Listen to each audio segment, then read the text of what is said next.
বাংলায় প্রধানমন্ত্রী নরেন্দ্র মোদী এসে 3টি মেট্রো রুটের উদ্বোধন করলেন।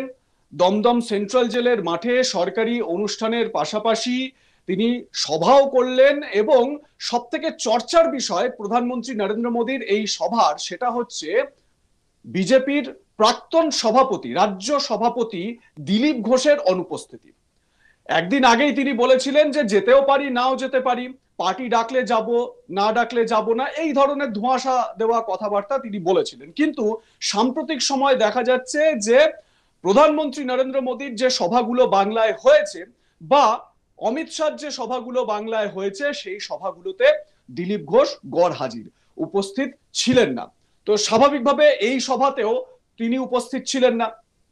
বিজেপি নেতা দিলীপ ঘোষের এই অনুপস্থিতি নিয়ে শ্রমিক ভট্টাচার্য, যিনি বর্তমান রাজ্য সভাপতি, তিনি কিন্তু খুব ইঙ্গিতপূর্ণ একটা মন্তব্য করেছেন।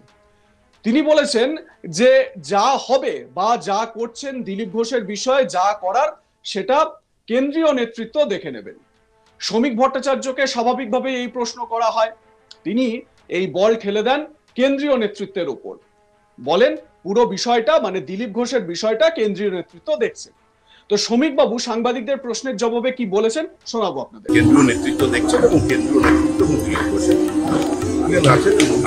কেন্দ্রীয় নেতৃত্ব দেখছেন এবং কেন্দ্রীয় নেতৃত্ব মুখিয়ে বসেন, কেন্দ্রীয় নেতৃত্ব দেখছেন এবং কেন্দ্রীয় নেতৃত্ব মুখিয়ে বসেন। প্রধানমন্ত্রী প্রশাসনিক ও রাজনৈতিক দুটো কর্মসূচিই করেছেন, কিন্তু আপনারা নিশ্চয়ই খেয়াল করেছেন যে প্রধানমন্ত্রীর যে সভাগুলো সাম্প্রতিক সময় কলকাতায় প্রশাসনিক সভা বা রাজনৈতিক সভা, এছাড়াও যে র্যালিগুলো হয় সেই র্যালিগুলোতেও কিন্তু বা কোনো সভাতেই কোনো কর্মসূচিতেই দিলীপ ঘোষকে উপস্থিত থাকতে দেখা যায়নি।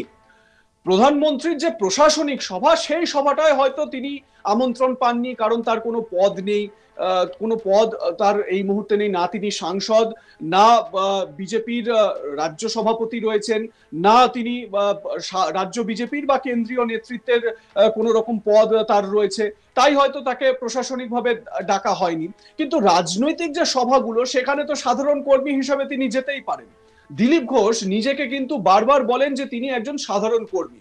একদিন আগেই তার বক্তব্য আপনারা আজ তাক বাংলায় দেখেছেন, তিনি বলেছেন যে আমরা হচ্ছি রিজার্ভ ফোর্সের মতন, যখন পার্টি বলবে তখন আমরা যাব। তো যাই হোক, তো দিলীপ ঘোষকে উপস্থিত থাকতে দেখা যাচ্ছে না। এদিকে প্রধানমন্ত্রীর এই বঙ্গ সফর, এই সফরও কিন্তু খুব তাৎপর্যপূর্ণ।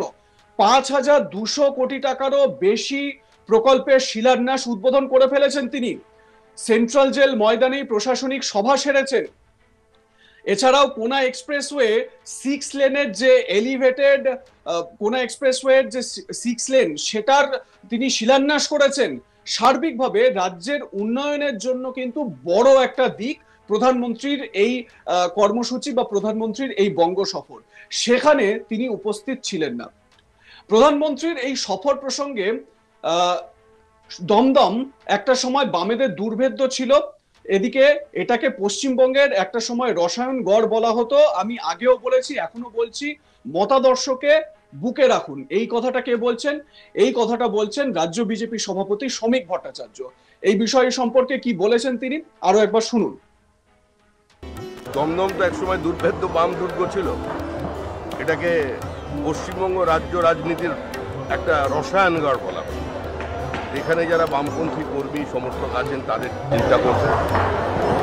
আমরা আগেও বলেছি, আবার বলছি, মতাদর্শটা বুকের মধ্যে রাখুন, হৃদয়ে রেখে দিন। কালকে সভায় না, সভায় আসার তো কোনো প্রয়োজন নেই, একটা সামাজিক আঙ্গিক আছে, সেই জন্য সেটার প্রয়োজন। আমাদের আবেদন সর্বস্তরের মানুষের কাছে, এই মুহূর্তে পশ্চিমবঙ্গে গণতন্ত্র পুনঃপ্রতিষ্ঠার স্বার্থে, বাঁচার স্বার্থে, পরিত্রাণ পাওয়ার স্বার্থে এই নির্বাচনটাকে তৃণমূলকে সরিয়ে দেবে। এই নির্বাচন তৃণমূলের বিসর্জনের নির্বাচন। তবে মানুষ মন স্থির করে নিয়েছে, মানুষ 2024-এ এই দমদম কেন্দ্রে সেটা তারা আর করবে না। এদিকে দিলীপ বাবুর অভিমান এতটাই গাঢ় যে তিনি প্রধানমন্ত্রীর এই সভার দিন তার সভায় উপস্থিত তো হলেনই না, বরঞ্চ কলকাতায় তিনি ছেড়ে দিলেন। কলকাতায় না থাকা প্রসঙ্গে তিনি আগেই সাংবাদিকদের জানিয়েছেন যে পার্টিতে হাজার হাজার লোক, লক্ষ লক্ষ কার্যকর্তা রয়েছে, এই মুহূর্তে পার্টির কোনো কাজ নেই, সময় মতো পার্টি কাজে লাগাবে। প্রধানমন্ত্রীর ভাষণ সম্পর্কে তিনি বলেছেন, প্রধানমন্ত্রীর ভাষণ ফোনেও শুনতে পাই, উনি আসতেই থাকবেন, ভাষণ শোনার জন্য যাওয়ার দরকার নেই, অন্য কোনো কাজ দিলে সেই কাজে লেগে যাব। একবার এই ভাষাগুলো ভাববেন, এই ভাষাগুলো আপনি কিন্তু বলছেন প্রধানমন্ত্রী সম্পর্কে বা প্রধানমন্ত্রীর সভা সম্পর্কে। দিলীপ ঘোষ সাংবাদিকদের এ বিষয়ে কি বলেছেন শোনাবো আপনাদের। সঙ্গে দেখা করতে অনেক দিনের পেন্ডিং ছিল, তারা ডেট দিয়েছেন আমাকে, আজকে চিঠি দিয়েছেন দেখা করার জন্য, তো সেই জন্য ব্যাঙ্গালোরে রওনা হচ্ছি, কালকেই ফিরবো। আজকেই কেন, মানে আজকের দিনটা তো আজকে ডেট আমাকে কনফার্ম করেছেন চিঠি দিয়ে, শ্রী রবিশঙ্কর থাকবেন, তো আজকে ডেট। আর এখানে আমার কোনো কাজ নেই আজকে। কিন্তু বারে বারে অভিমানী দিলীপ দার কথাই আমরা শুনতে পাচ্ছি, জানতে পারছি, দেখতেও পাচ্ছি। দিলীপ ঘোষ কোনো অভিমান করেনি, ছোটবেলা থেকে আজ পর্যন্ত কাজ করেছে, লোকের অভিমান ভাঙিয়েছে। প্রধানমন্ত্রী কি নিজে বুঝতে পারছেন না যে দিলীপ ঘোষ এই মানুষটি? এটা প্রধানমন্ত্রী কি বুঝছেন না বুঝছেন সেটা প্রধানমন্ত্রীর উপরে ছেড়ে দিন। পার্টি এত বড়, বহু কার্যকর্তা আমার মতো আছেন পার্টিতে, হাজার হাজার লক্ষ লক্ষ, পার্টি তাদের নিয়ে ভাবে, তাদের যোগ্য কাজ দেয়, সময়ে পার্টির প্রয়োজনে পার্টি কাজে লাগাবে। হ্যাঁ, কিন্তু একই আচরণ আপনার প্রতি, মানে আপনি দলকে না, আমার প্রতি ঠিক আছে, পার্টির তো এখন কোনো কাজই নেই, পার্টিতে কোনো প্রোগ্রাম নাই। হ্যাঁ, প্রধানমন্ত্রী আসছেন, গিয়ে ভাষণ শোনা, সে তো আমি মোবাইলেও শুনতে পারি ওনার ভাষণ, আর আসতেই থাকবেন উনি, তার সঙ্গে ভাষণ শোনার জন্য যাওয়ার দরকার নেই, অন্য কাজ যখন দেবে পার্টি সেই কাজে লেগে যাবো।